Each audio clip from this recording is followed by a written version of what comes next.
Juízes 1 a 5. Lugares de fidelidade, desobediência e libertação. Nos primeiros 5 capítulos de Juízes, a geografia revela a fidelidade de Deus e as consequências da desobediência de Israel. A transição da liderança após a morte de Josué desencadeia conquistas estratégicas, falhas em expulsar nações pagãs e libertações miraculosas em locais específicos. Vejamos o que acontece com as conquistas territoriais e também a transição de Josué para Juízes. Então, no capítulo 1, aparece a localidade de Ezec, que é o local da primeira grande vitória de Judá e Simeão. O julgamento divino contra o rei Adoni-Bezek se encontra nos versículos 5 a 7 do primeiro capítulo.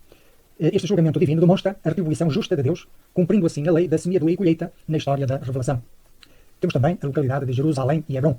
Judá conquista temporariamente Jerusalém e toma Hebron, nos versículos 8 a 10 do mesmo capítulo 1.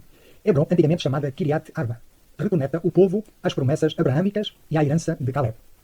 Passemos agora a Hebron, onde nós vemos sobre a aliança patriarcal que se iniciou em Gênesis, conhecida também como Kiriat Arba ou Manre.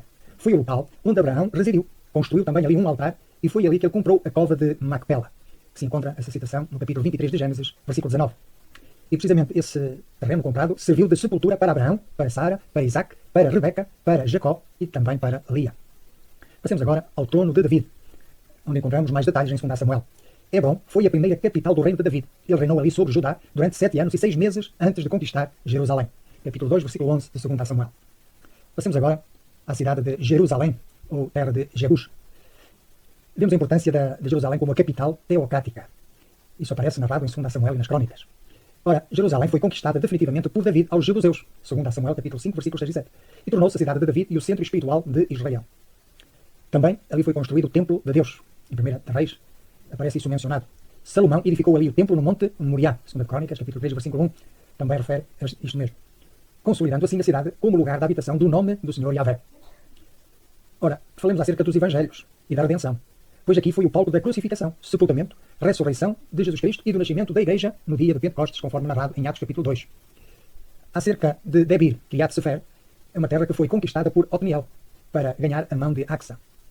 Encontra-se narrado nos versículos 11 a 13 do capítulo 1 dos Juízes. Este evento destaca a recompensa da fé e da coragem na posse da terra prometida. Acerca de Betel, que significa luz, a casa de José conquista esta cidade estratégica por meio de um informante. Isso está narrado nos versículos 22 a 26 do capítulo 1. Isto mostra-nos a providência divina na entrega da terra, mas pronuncia a mistura cultural que viria mais tarde.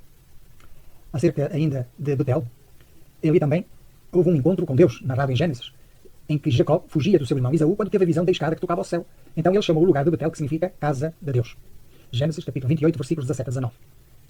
Ora, ali também se deu a queda espiritual do povo, conforme narrado em 1 Reis. Após a divisão do reino, Jeroboão I colocou um bezerro de ouro em Betel, para impedir o povo de ir adorar a Jerusalém, conforme 1 Reis, capítulo 12, versículos 28 e 29. Então, Jeroboão I transformou assim o local num centro de idolatria condenado pelos profetas. Avancemos para os capítulos 2 e 3 de Juízes. Falemos acerca de Buquim, que é o lugar dos chorosos, conforme nos diz Juízes capítulo 2, versículos 1 a 5. O anjo do Senhor sobe de Gilgal a Buquim para confrontar Israel por quebrar a aliança. É um marco geográfico da quebra de comunhão e do início do ciclo de apostasia. Por outro lado, também é mencionado ali a cidade das Palmeiras, em Jericó, ocupada por Eglon, rei dos Moabitas, como sinal de opressão e juízo divino, conforme narrado no capítulo 3, versículo 13 de Juízes. O local da primeira grande vitória de Josué torna-se então um símbolo da humilhação de Israel devido ao pecado. É mencionada também Jericó, a cidade das Palmeiras. A conquista da fé. Foi a primeira cidade fortificada a ser conquistada por Israel após cruzar o rio Jordão. As suas muralhas caíram pelo poder de Deus após o povo marchar ao seu redor. Josué, capítulo 6, versículo 20. O ministério de Jesus, em Lucas, fala-nos que Jesus curou o cego Bartimeu à entrada da cidade, Lucas 18:35, e transformou a vida do publicano Zaqueu na sua passagem por lá, Lucas 19:1 a 5. Ali também são mencionadas as imagens de Gilgal, as pedreiras. Ora, o ponto de retorno de Eud após entregar o tributo, isso está narrado em Juízes capítulo 3, versículo 19. Gilgal, originalmente, era o lugar do memorial da travessia do Jordão e da circuncisão. E vejam, agora estava associado a ídolos, contrastando a fidelidade passada com a decadência presente. Em relação à montanha de Efraim, onde Eud toca a buzina para convocar o exército, Juízes capítulo 3, versículo 27, funciona também como centro geográfico de resistência e liderança espiritual nos primeiros livramentos. Avancemos agora para os capítulos 4 e 5 do livro dos Juízes, onde vamos ver o despertar e a batalha também de Débora e Baraque. É mencionado ali a palmeira de Débora. Está localizada entre Ramá e Betel, na montanha de Efraim, Juízes 4 e 5. Representa o centro da justiça divina e da revelação profética num tempo em que os homens falharam em liderar. Ali também é mencionado o Monte Tabor. É o ponto de reunião das tribos de Naftali e Zebulon, sob a ordem de Baraque, Juízes capítulo 4, versículos 6 e 12. Geograficamente imponente, simboliza a manifestação do poder de Deus que convoca o seu povo para a Guerra Santa.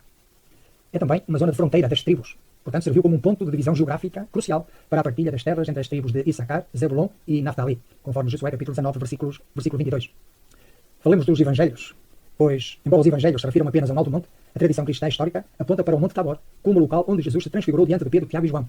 Isto está narrado em Mateus capítulo 17, versículos 1 e 2. É mencionado ali também o ribeiro de Quizon. É o local do confronto e do milagre. Juízes 4:13 e 5:21. Deus envia uma tempestade que inunda o ribeiro, anulando a vantagem dos 900 carros de ferro de Císara, tornando a terra movediça, lamacenta, e os carros ficaram ali atulhados. Na revelação bíblica, Quizon imortaliza-se no cântico de Débora, como lugar onde a própria criação lutou a favor do Deus de Israel. Ali também se deu o confronto do profeta Elias, narrado em 1 Reis. Após o fogo do céu descer no Monte Carmelo, o profeta Elias levou os 450 profetas de Baal até ao ribeiro de Quizon, e ali os executou, purificando a nação da idolatria. 1 Reis, capítulo 18, versículo 40. Acerca de Meroz, uma localidade amaldiçoada pelo anjo do Senhor no cântico de Juízes, capítulo 5, versículo 23, e foi amaldiçoada por não ter vindo em socorro do povo, servindo de aviso profético permanente sobre a neutralidade e a omissão diante da obra de Deus. Aqui fica então um panorama dos dos lugares de fidelidade do povo, de desobediência também, mas também de libertação, nos primeiros 5 capítulos do livro de Juízes. Para uma informação mais detalhada, assista à Escola Bíblica neste canal. Muito obrigado a todos e até breve, se o Senhor permitir.